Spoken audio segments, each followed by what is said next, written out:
블록체인 기반 디지털 금융 서비스의 현황과 과제에 대해서 서강대학교 이군희 교수님께서 강연을 준비하셨습니다.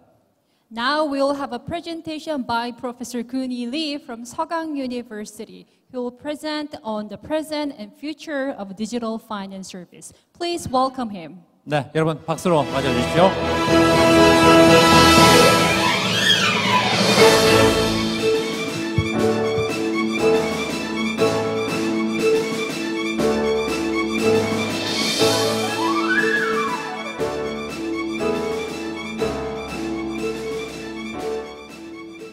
대학교 이군입니다. 첫 번째로 제가 최근 며칠 동안 이렇게 그 흥성대원군의 그 폐쇄 세국 정책에 대해서 좀 얘기를 했었는데 마침 인사말로 그 김정기 대표님께서 대원군의 그 폐쇄 그 세국 정책에 대해서 좀 말씀을 하시더라고요. 그래서 거기에 대해서 좀 제 의견을 조금 추가로 좀 설명을 드리면은요. 흥성대원군이 그 서양 문물을 세국을 했을 때 가장 크게 활용한 게 뭐냐면은 증오와 미움입니다. 그리고 두려움을 줬어요. 공포를 줬어요. 그러니까 서양 문물에 대해서 이거는 굉장히 위험한 거고 절대 하면 안 되고 절대 악이고 뭐 이런 식으로 그 굉장히 그 심한 그 증오심을 국민들한테 불어일으켰습니다.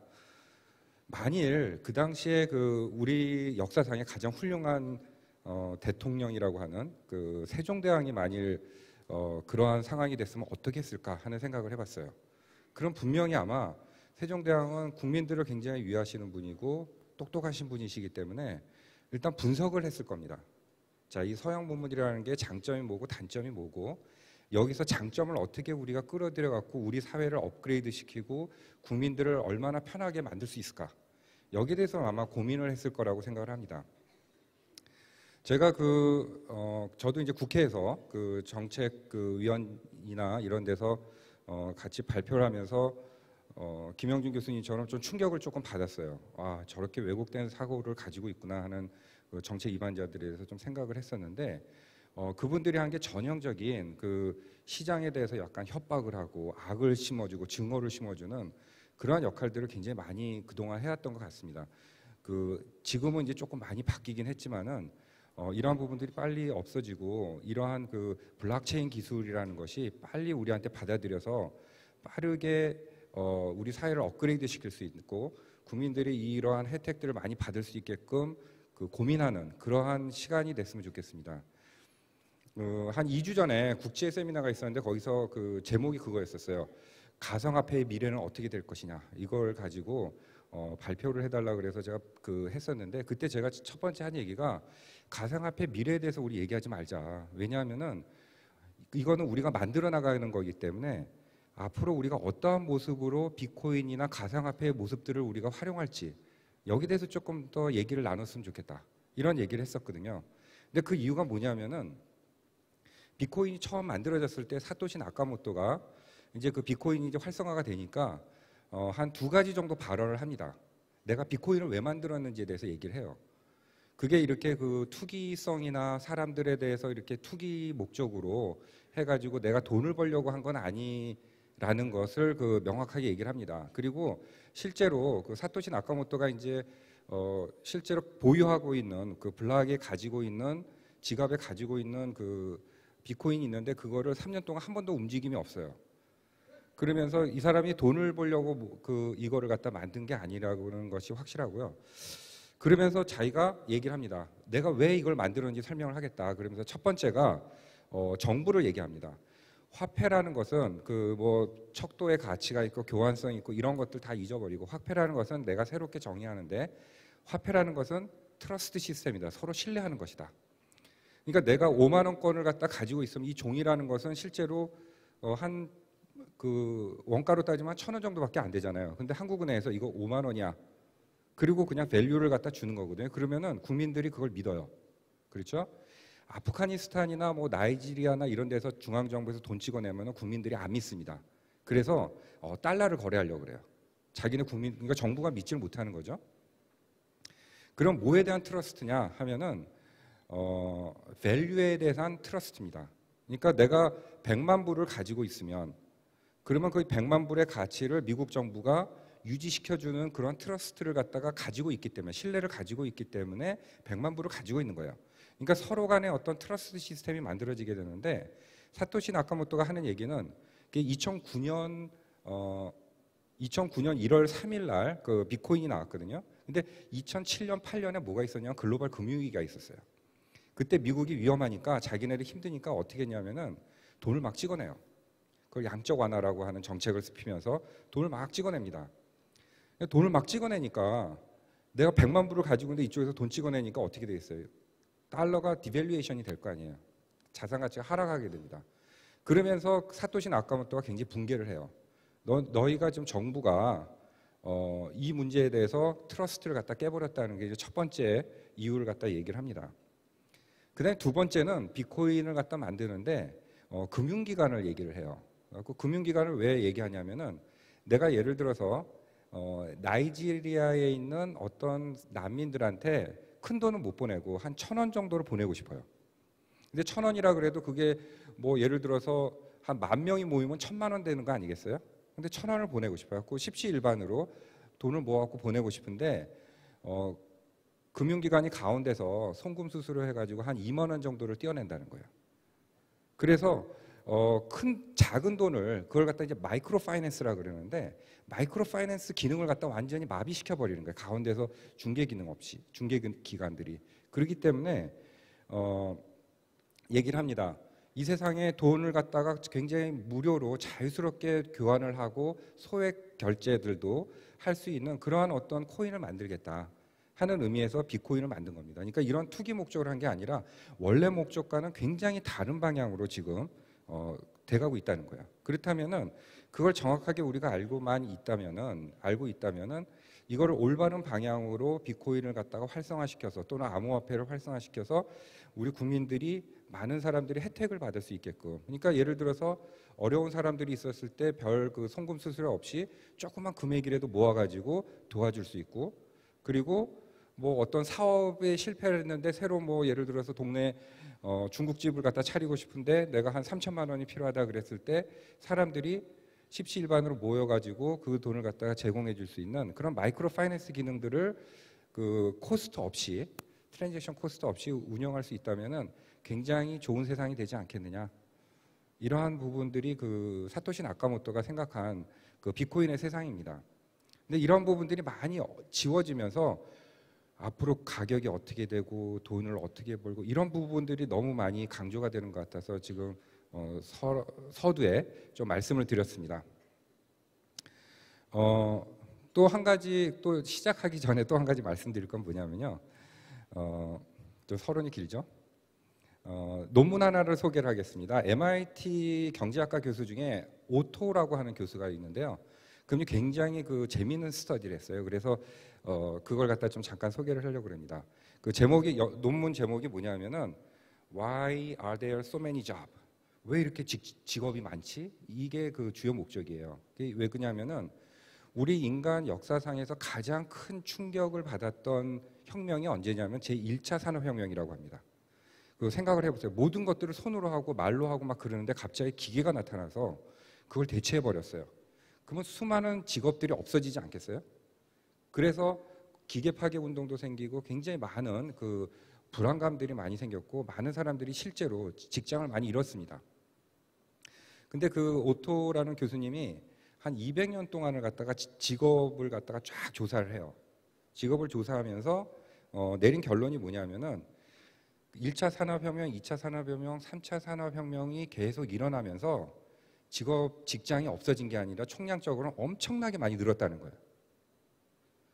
그 얘기는 무슨 얘기냐면은 기존에 있는 직업들은 굉장히 없어지는데 새로운 직장들이 굉장히 많이 생겼다는 겁니다. 쉽게 얘기해서 이런 얘기예요. 우리나라가 한 100년 전까지만 해도 한 99%가 농민들이었습니다. 근데 지금은 농민들이 한 3%가 안 돼요. 2.7% 정도 나옵니다. 그럼 나머지 97%에 해당되는 사람들은 뭐 하느냐는 거예요. 그럼 보시면은 여기 정치하시는 분도 계시고, 은행원도 계시고, 컴퓨터 프로그래머도 있고, 웹 디자이너 있고, 어마어마한 일들이 많이 있잖아요. 자, 우리가 이러한 관점에서 새로운 기술들을 바라봐야 된다는 겁니다. 블록체인이라는 기술들을 봤을 때 이 블록체인이라는 기술이 앞으로 나타날 어마어마한 새로운 일자리 창출과 새로운 부가 서비스들에 대해서 미래를 갖다 보고 우리가 조금 더 전향적으로 나가는 것이 좀 중요하다는 것입니다. 그리고 기존에 있는 일자리는 분명히 없어져요. 하지만 더 많은 일자리들이 앞으로 더 생길 거라는 희망을 가지고, 왜냐하면 그동안 그래왔거든요. 그렇기 때문에 그런 부분에서 좀 설명을 드렸으면 좋겠습니다. 일단 그 주제가 디지털 금융이기 때문에 디지털 금융에 대한 트랜스포메이션, 이노베이션에 대한 원천적인 기술에 대해서 좀 설명을 드리려고 그래요. 저는 한 세 가지로 원천 기술을 보고 있습니다. 그 첫 번째는 블록체인 기술이 첫 번째로 들어가고요. 두 번째는 빅데이터예요. 그 빅데이터의 어떤 힘이라는 건 앞으로 굉장히 큰 역할을 하게 될 것입니다. 그리고 세 번째가 인공지능이라고 볼 수가 있어요. 그래서 디지털 금융에서 뗄래야 뗄 수 없는 원천 기술이다 하면은 블록체인, 빅데이터, 그리고 인공지능이라고 볼 수가 있습니다. 그래서 여기에 대해서 이제 조금씩 얘기를 하게 될 텐데요.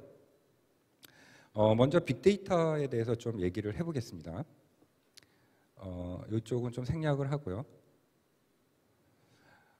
요거 하나만 좀 설명을 드릴게요. You are being Kodaked이라는 얘기입니다. 너 코닥 당했어. 이 코닥 회사를 갖다 얘기하는 건데요. 망했다는 얘기예요. 망했다는 얘기입니다. 코닥이 세계 최초로 디지털 카메라를 발명하거든요. 1975년에. 그리고 이제 고민을 해요. 우리 필름 만드는 회사인데 이거 만들면 절대 안 되는데, 근데 만들어 버렸어요. 주저주저 하다가 후지 필름이나 이런 회사한테 이제 밀리게 됩니다.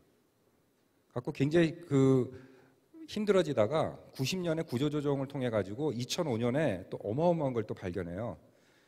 그 디지털 카메라로 이렇게 딱 찍으면은 요걸 갖다가 이제 그 카드로 해갖고 막 전송을 시키는데, 이거를 무선으로 하는 와이파이 전송하는 그 시스템을 갖다가 세계 최초로 개발을 해요. 그러니까 사진 찍으면 와이파이로 그냥 하드디스크에 저장이 되는 거예요, 컴퓨터에. 이거 가지고 또 고민을 막 하다가 굉장히 이제 큰 그 변혁을 갖다 이루게 됩니다. 그러면서 이제 95년도에 세계 4위의 기업으로 굉장히 커나가거든요. 하지만 결국은 필름 산업에 대한 자기네들이 세계 최고의 강자라는 것 때문에 결국은 뒤처지게 되고 2012년도에 파산 신청을 합니다. 자, 이 얘기가 무슨 얘기냐면은 우리가 오늘 먹을 거하고 내일 먹을 거하고를 갖다 구분해 볼 필요가 있다는 거예요. 우리가 오늘 먹을 건 우리 많이 있어요. 자동차 산업 있죠, 반도체 있죠, 굉장히 많아요. 근데 우리가 내일 먹을 거가 뭐가 있지 하면은 미래가 없어요. 미래가 없고 그것 때문에 사람들이 투자를 안 하죠. 그러니까 직업이 더 없어져요. 사회가 정체가 돼요.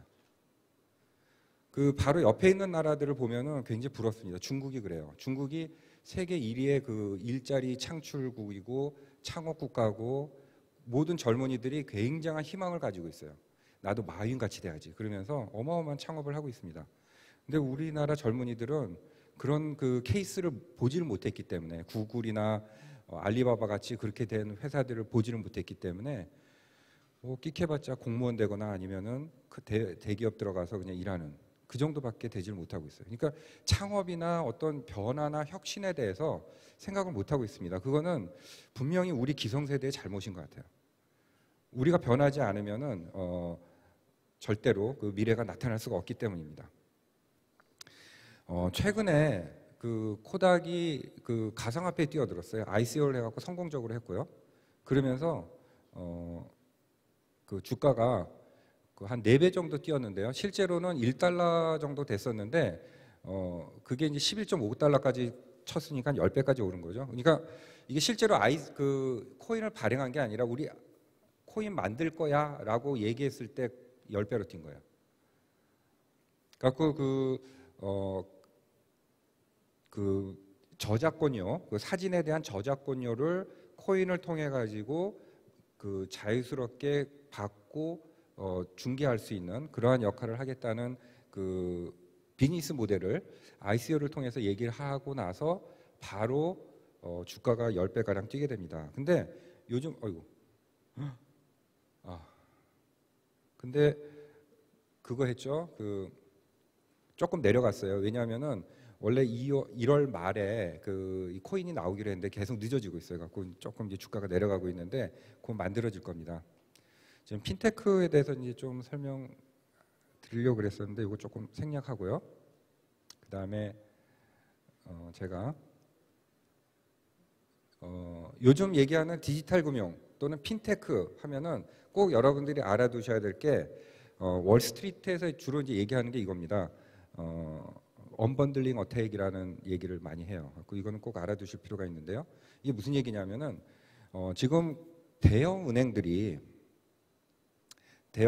있죠. 뭐 시티은행, 뱅크 오브 아메리카, 웰스파고, HSBC, 로이드뱅크 이런 그 대형 은행들이 번들링 서비스를 해요. 모든 뭐 여신, 수신 그리고 뭐 페이먼트 모든 것들을 다 지금 서비스를 해주고 있거든요. 그 종합 선물 세트 같이 이제 서비스를 해주고 있는데 각각의 영역에 대해서 핀테크 업체들이 다 들어가고 자기의 전문성과 편리성을 가지고 그 소비자에 대한 편리성을 가지고 다 공격을 하고 있어요.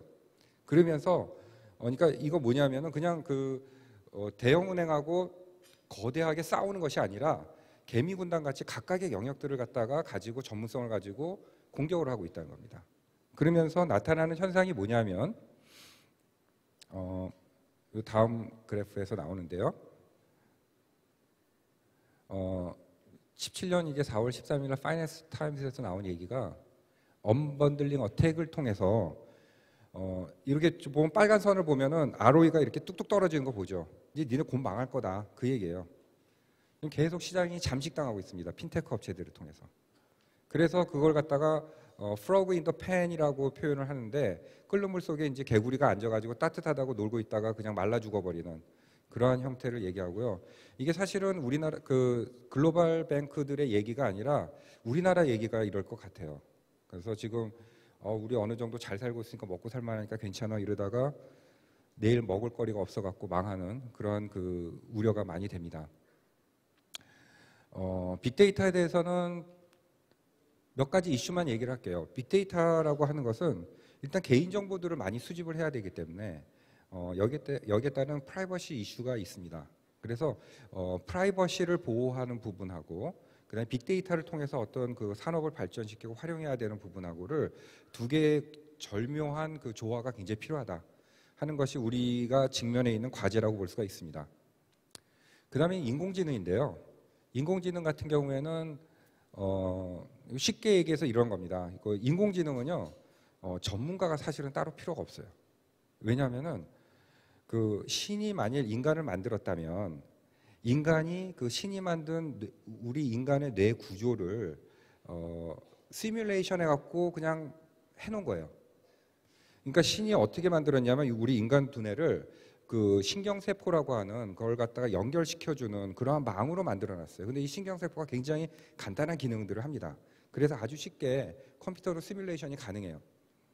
그래갖고 그거를 그 신경세포를 뉴런이라고 부르고 그게 그 연결돼 있다 그래서 뉴럴 네트워크라고 부릅니다.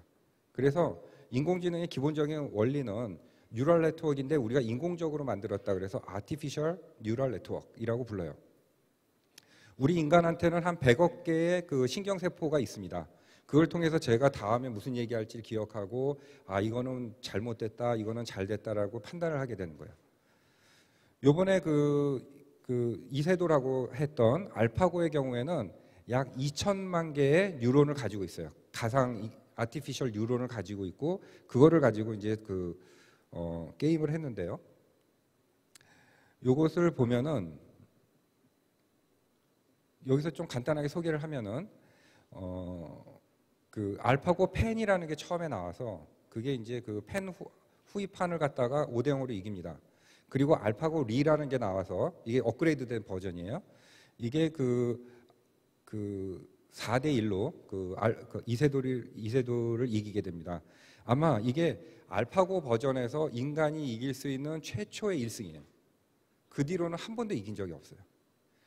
근데 그 알파고 리 다음에 알파고 메스터라는 걸 얘네들이 만들었어요. 그래가지고 알파고 리하고 대결을 시키니까 100대 0으로 알파고 메스터가 이긴 거예요. 근데 그 알파고 메스터를 갖다가 커제하고 붙였더니 커제가 손도 못 쓰고 5대 0으로 지게 됩니다. 5대 0으로 지게 됩니다. 그래서 알파고 메스터라는 게 만들어졌고요. 그 다음에 나온 것이 알파고 제로라는 게 나왔어요.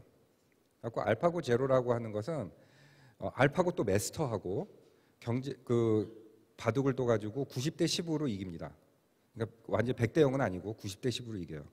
근데 이때 그 알파고 제로의 그 가장 큰 무서운 그 부분이 뭐냐면은 알파고 제로는 바둑을 배우질 않았어요. 그러니까 바둑이 어떻게 하는 건지 룰만 배우고 바둑의 기보나 이런 것들 배우질 않았어요. 남들이 한 걸 배우질 않아요. 그래갖고 제로라는 표현을 쓰거든요. 그러니까 뭐냐면은 지네들끼리 두는 거예요. 그러니까 그 알파고 리나 알파고 마스터 같은 경우에는 그 바둑을 둔 사람들을 계속 보면서 학습을 했었는데 그게 아니라 얘네들은 알파고 아무것도 바둑을 가르쳐주지 않고 룰만 가르쳐주고 지네들끼리 하니까 계속 두게 하니까 그냥 프로그만 꼽으면 계속 둘 거 아니에요. 지네들끼리 4월 만에 알파고 마스터를 갖다 깰 수 있는 실력이 된 거예요.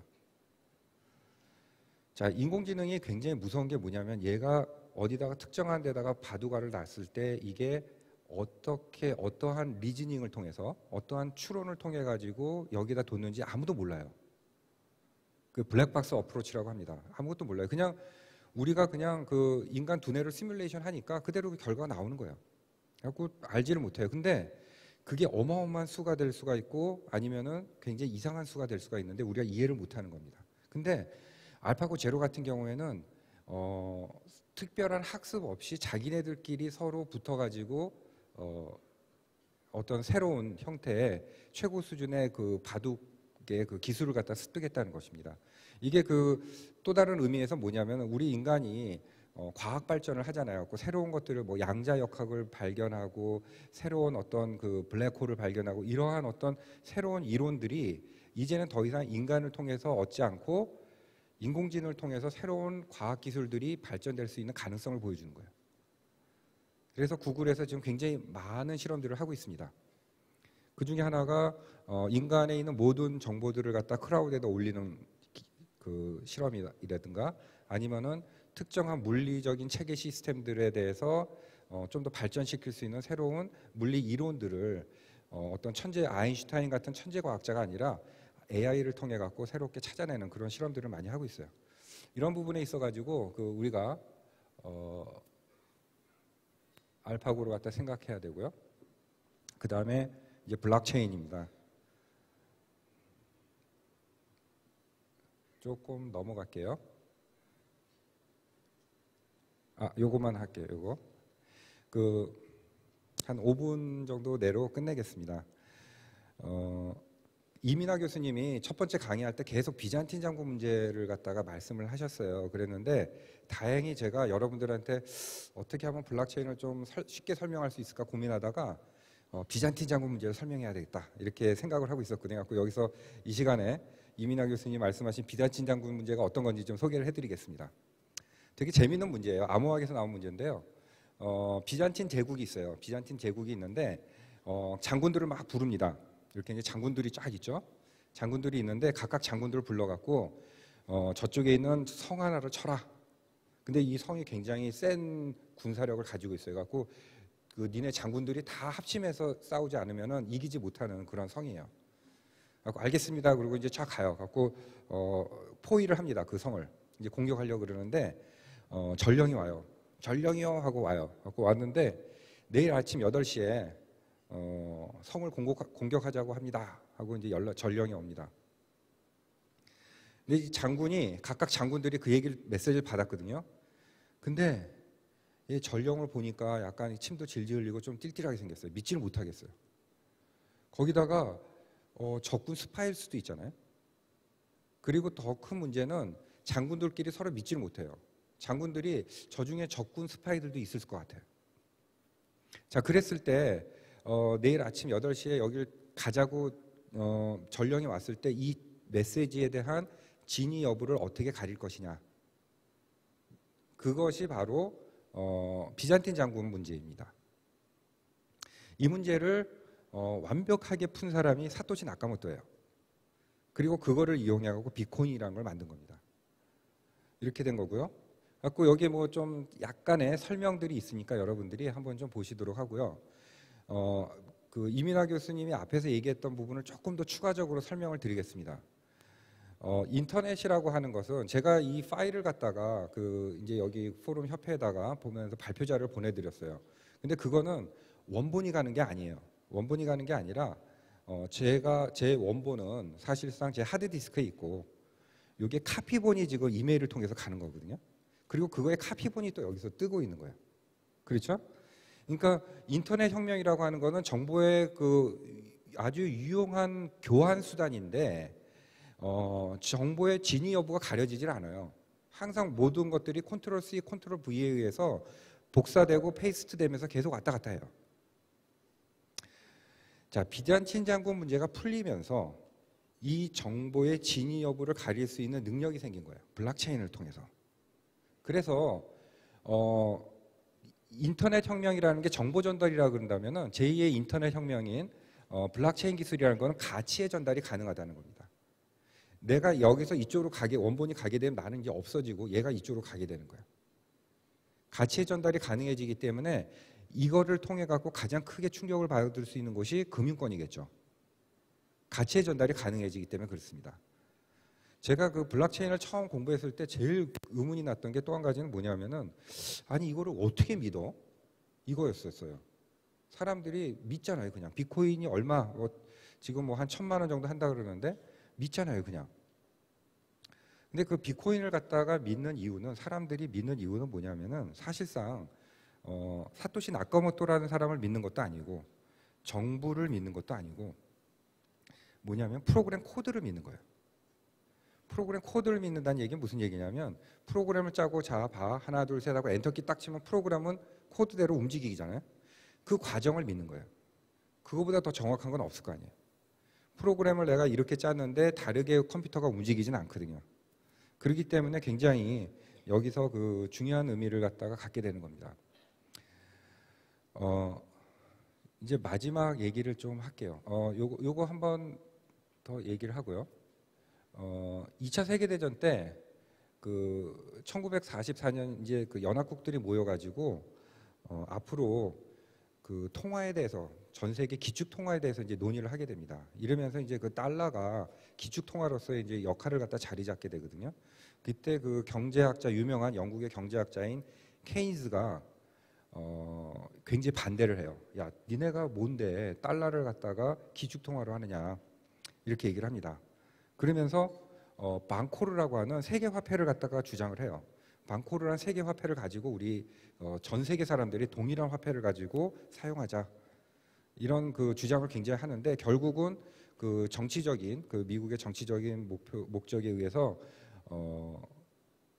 무산이 되거든요. 어쩌면은 이 그 케인지안이 생각했던 이상적인 통화 시스템이 그 비트코인과 같은 뭐 꼭 비트코인이라고 얘기할 수는 없지만 비트코인과 같은 그러한 그 형태에서 보여질 수 있지 않을까 해서 그 말씀을 드리는 거고요. 그 다음에 그 다양한 응용 영역이 있는데요.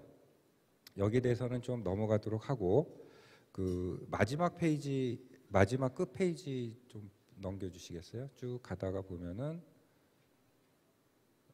요거 바로 전거 얘기를 하고 일단은 뭐냐면요. 우리나라도 지금 그 거래소가 해킹을 많이 당했습니다. 해킹을 많이 당했는데 어떤 데서는 지금 북한 소행이라는 얘기를 많이 하고 있어요. 북한이 해킹 기술이 뭐 세계 최고라 그러니까요. 근데 이게 그 자동적인 기능 때문에 계좌가 그냥 살아 있어요. 만일 이게 범죄 목적으로 사용돼 갖고 해킹이 됐다면은 금융감독원이나 금융위원회에서 딱 제재를 걸어 갖고 계좌를 폐쇄시키고 계좌에 있는 돈을 압수할 수도 있고 그렇거든요. 근데 블록체인은 그걸 못 합니다. 왜냐하면 제3자가 개입을 못하게 돼 있어요. 그냥 오토노머스한 기능 때문에 그냥 돌아가요. 그러니까 얘가 해킹 계좌인데도 그냥 보고만 있어야 돼요. 자, 이랬을 때 범죄적으로 이런 것들이 사용이 됐을 때 이것을 갖다가 정부가 개입해가지고 테러 자금이나 아니면은 불공정한 목적으로 사용됐거나 실수를 통해서 어떤 그 트랜잭션이 일어났을 때 이거를 되돌릴 수 있는 정상화시킬 수 있는 그런 개입할 수 있는 방법이 있겠느냐. 이거에 대한 일단은 뭐 프로그램 그렇게 짜면 되겠죠. 근데 그렇게 되면 일단 블록체인에 대한 정신에 어긋나게 되고 두 번째는 뭐냐면 법적인 근거가 없어요. 여기에 개입할 수 있는. 이런 부분들이 지금 제가 봤을 때는 좀 급한 그 문제라고 볼 수가 있고요. 그리고 분쟁이 사실상 굉장히 많이 일어납니다. 뭐 스마트 컨트랙이 했을 때 뭐 스마트 컨트랙 해갖고 하면 뭐 모든 것들이 다 해결이 될 수 있지만은 아주 우리가 예상하지 못한 어떤 분쟁이 일어났을 때 그거에 대한 조정 기능이 굉장히 약해요. 블록체인 같은 경우에. 그렇기 때문에 실제로 스위스에서 어떠한 그 ICO를 했을 때 그 경영진과 참여자들의 그 충돌로 인해 갖고 그 법적 분쟁이 일어나는데 해결할 수 있는 사람이 아무도 없어요. 거기에 대해서. 그래서 그러한 어떤 조정 시스템들 그런 것들을 제가 봤을 때는 그 블록체인의 금융 서비스를 위한 인프라 구축이라고 그 얘기를 하고 싶은데요. 그런 어떤 다양한 서비스들이 좀 필요하게 되고요. 그다음에 블록체인의 특징이 뭐냐면은 모든 그 계좌들이 어떤 식으로 움직였는지 다 보입니다. 그렇기 때문에 개인 프라이버시 보호 문제가 생길 수가 있어요. 왜냐하면 A라는 계좌가 B라는데 50 비트코인 보냈고 누구한테 얼마 보냈고 이게 다 보이거든요. 그리고 또 한 가지 문제는 익명성이에요. 그 뭐냐면 익명성을 또 가지고 있기 때문에 KYC 그 같이 금융실명제에 또 걸리게 돼요. 그렇기 때문에 이러한 문제들이 지금 그 법적으로 조금 문제가 되고요. 그다음에 현재 금융감독 시스템이 IT 체계가 뭐냐면은 폐쇄형입니다. 폐쇄형이고 중앙 집중식으로 돼 있어 갖고 망분리를 시켜야 되고 이러한 것들이 있거든요. 근데 블록체인은 여기에 완전히 상극이에요. 그래서 클라우드 기반의 개방형이고 오픈형이고 P2P 네트워크이고 이러기 때문에 이러한 문제들을 금융권에서 어떤 식으로 해소를 시켜야 될지 이런 그 아까 이제 그 김영준 교수님께서 아주 구체적인 법제화 체계적인 문제들을 말씀드렸는데 그거보다 조금 더 원칙적인 문제들로 가서는 이러한 상당히 많은 이슈들이 우리가 앞으로 해결해야 되는 문제로서 취급이 될 수가 있습니다. 그래서 이러한 부분들을 해결해 나가는 데 있어서 그동안은 그랬거든요. 감독기관하고 금융기관하고는 서로 견제 역할을 하고 뭐 이렇게 그 상하 조직적인 관계가 있었는데 앞으로는 그렇게 해서는 이 문제가 해결되지 않고요. 서로 협력 관계에서 국회, 정부, 감독기관, IT 업체, 금융기관이 서로 협력하면서 만들어 나가는 그러한 모습이 되지 않고서는 성공적인 블록체인이 만들어지기 좀 어렵다. 이렇게 말씀을 드리고 싶습니다. 여기까지 그 제 발표를 마치도록 하겠습니다. 감사합니다.